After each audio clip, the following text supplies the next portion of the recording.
February 1959. The Sands Hotel, Las Vegas.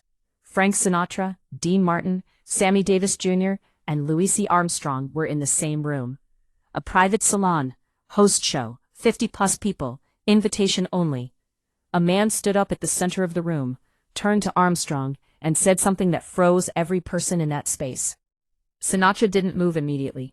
He just set down his glass slowly, and everyone in that room understood something was about to end. In February 1959, Las Vegas was the strangest city in the world. The names on the mayors were the greatest in a generation. The crowds that filled the Sands every night were seeing something they couldn't find anywhere else. But underneath the lights and the room service and the standing ovations, the city ran on a different set of rules, ones that nobody wrote down because they didn't need to. Black performers could sell out a showroom. They could not sleep in the hotel where they performed, could not eat in its restaurants, could not use the front entrance. Sammy Davis Jr. entered the Sands through the kitchen. Nat King Cole entered through the kitchen. Louis Armstrong, a man whose music had shaped the entire architecture of American popular sound, entered through the kitchen. This arrangement had a name that nobody used. It just existed, and everyone knew. That night Armstrong almost didn't want to go on. Nobody knew exactly why, but Sinatra knew. Louis Armstrong was 57 years old that February. He hadn't invented the trumpet. He had invented a language. Every improvisation you've ever heard, every syncopated phrase, every moment where jazz stops being notes and becomes something that moves through you. The foundations of all of it run back to Armstrong's hands. And those hands in 1959 were still entering the Sands Hotel through the service entrance. 2 months earlier in September, he had done something that sent shockwaves through every industry conversation, from New York to Los Angeles, when Eisenhower's response to the Little Rock crisis. 9 black students trying to attend Central High School in Arkansas, while the governor deployed the National Guard to stop them, struck Armstrong as not just inadequate, but cowardly. He said so in front of reporters. Without diplomatic softening, he called the president two-faced. He said the country was going to hell. He used language that left no room for soft interpretation. For a man whose warmth had been both celebrated and criticized for years, some reading his accessibility as grace, others reading it as something more complicated, the statement landed like a door kicked off its hinges. Some people in that room had been waiting to respond to it ever since. One of them had been waiting all night for the right moment. The show had been extraordinary. The Rat Pack had done what they always did at the Sands, made it look effortless in a way that required enormous precision. Sinatra had been sharp. Dean had been loose and hilarious in equal measure. Sammy had brought the house down 3 separate times and acted like he hadn't noticed. Armstrong had sat in for 2 numbers in the second half, and what he did with those 2 numbers was what he always did. He made every other musician on that stage briefly understand how much they still had to learn. Now the salon was running the way private after-show rooms run. Loud, warm, alcohol flowing, the decompression that comes after 2 hours of giving an audience everything you have. Frank was at a corner table, Sammy across from him, Dean to his left, Peter Lawford somewhere in the background, doing what Lawford usually did, which was exist in proximity to more interesting people.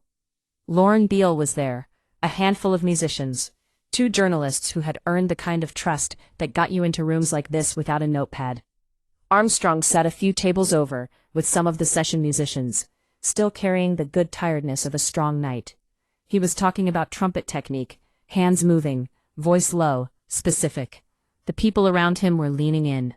Dale Rawson was sitting in the middle of the room like he owned it. Rawson ran production contracts out of Los Angeles, film scores, studio arrangements, the pipeline that determined which artists got into which rooms in Hollywood. His word moved money. His relationships were deep and carefully maintained. He had been coming to Las Vegas regularly for 5 years, partly for business and partly for something this city offered men like him: the particular freedom of rooms where they could say what they actually thought. He was not a man who considered himself prejudiced. He would have told you without hesitation that he loved jazz, that some of his most profitable professional relationships were with Negro performers, that he understood the music in ways most people didn't. He believed all of it. He was the kind of man who had spent 30 years confusing appreciation with respect. They are not the same thing, not even close. He had been drinking since the show ended. Not sloppy.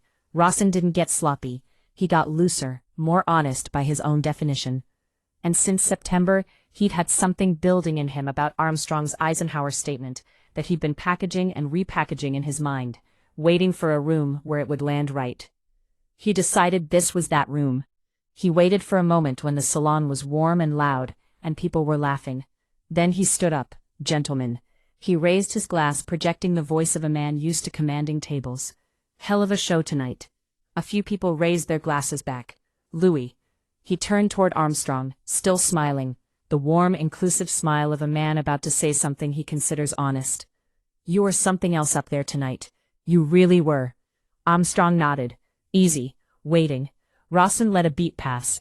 Then the smile shifted. Still present, but changed. The way a smile changes when it's no longer covering warmth, but something else entirely. But I have to be straight with you. That whole business in September, the Eisenhower thing. He set his glass down.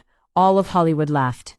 Louis, you spent 30 years with that smile, that handkerchief, that good time music. You kept everybody happy.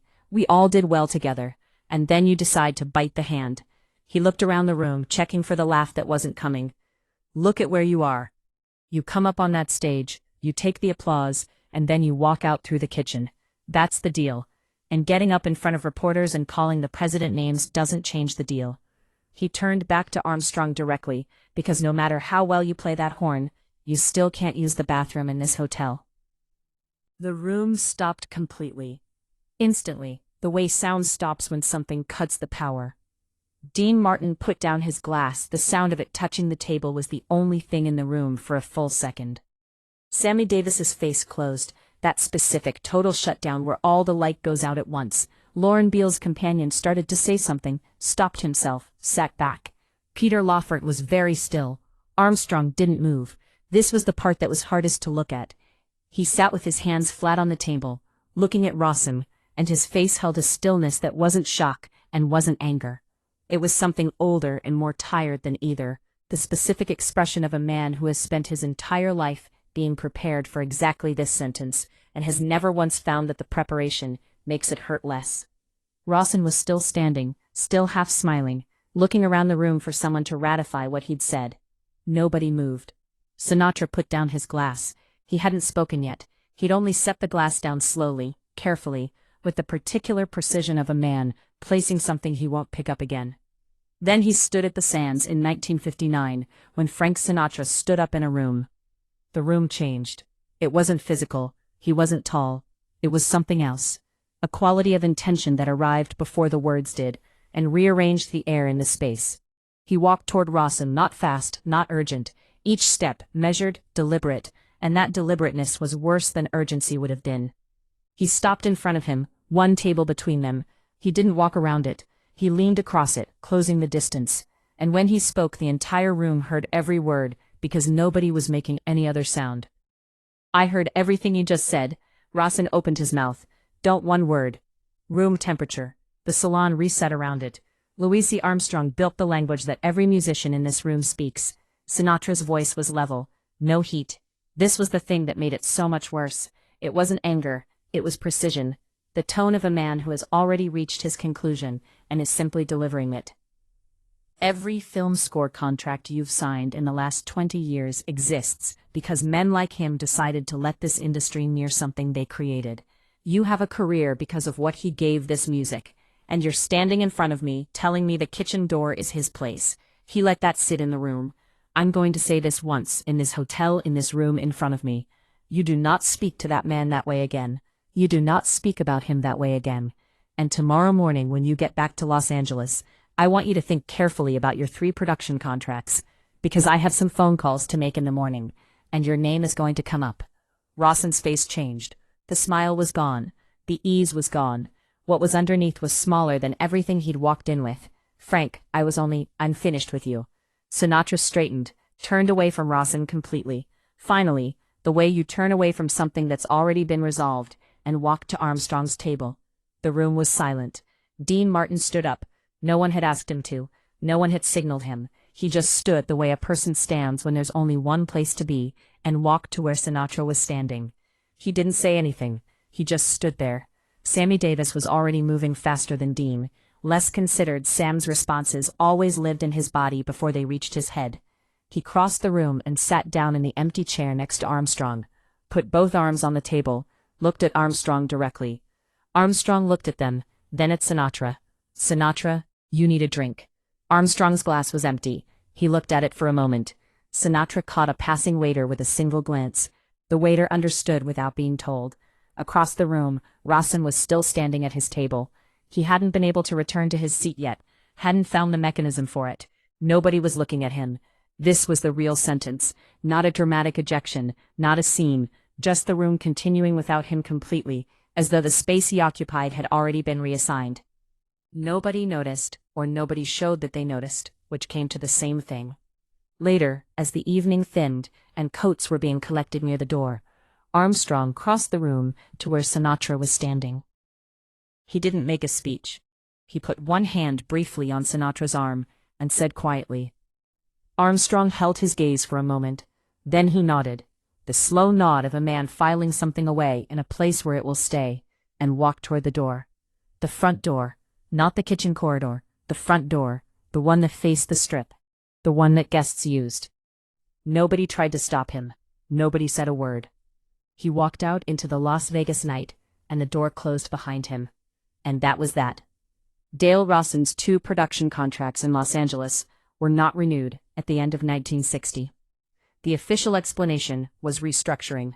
The third ended in 1962. No single conversation was ever cited. No meeting, no confrontation, no formal record of cause. This is how reputations erode in that industry. Not through public scandal, but through the quiet arithmetic of calls not made, rooms not opened, names that develop a particular texture in conversation that nobody will put into a sentence, but everyone understands. By the mid-1960s, Rawson had retreated to a smaller operation. By the end of the decade, his name had largely disappeared from the rooms that mattered. Sammy Davis talked about that night years later, not in an interview, but in a private conversation with a close friend that was recorded and later surfaced. What he spent the most time on wasn't Sinatra's words. It was Dean Martin standing up. Frank spoke, Sammy said, but Dean stood up. Those were 2 different things, and we needed both of them. Frank said, this is not acceptable. Dean said, you are not alone, and I'll tell you something. On that particular night, in that particular room, I needed to hear both. Armstrong performed at the Sands many times after that February. He still entered through the service entrance. The city's rules were the city's rules, and one night in one salon didn't rewrite them. That part of the story doesn't have a clean ending because the larger story didn't have one either. What did change in ways nobody formally documented was something smaller and more specific. In the rooms where it mattered, in the conversations between people who'd been at the Sands that night, a line had been drawn. Not a policy, not a statement, a line.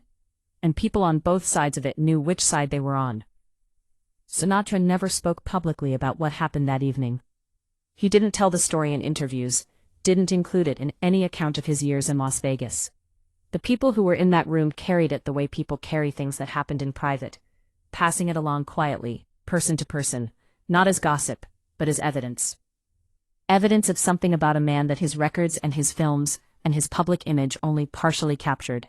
It should be said, because the story is honest, or it isn't, that Sinatra's record through these years was not without its complications. His political alliances shifted in ways that sometimes created visible distance from moments like this one. He was not a man of fixed ideology. What he was consistently enough to constitute a pattern was a man who could not sit still in a room, being reduced to less than what they were. Whether that was principle or reflex, nobody who knew him ever settled the question to their own satisfaction. What they could say was simpler. They'd seen it more than once, and it was always the same temperature, not hot, flat, clear, the temperature of a decision already made. Have you ever watched a room divide itself silently, without anyone calling a vote, and understood in real time that what you were seeing was people showing each other who they actually were?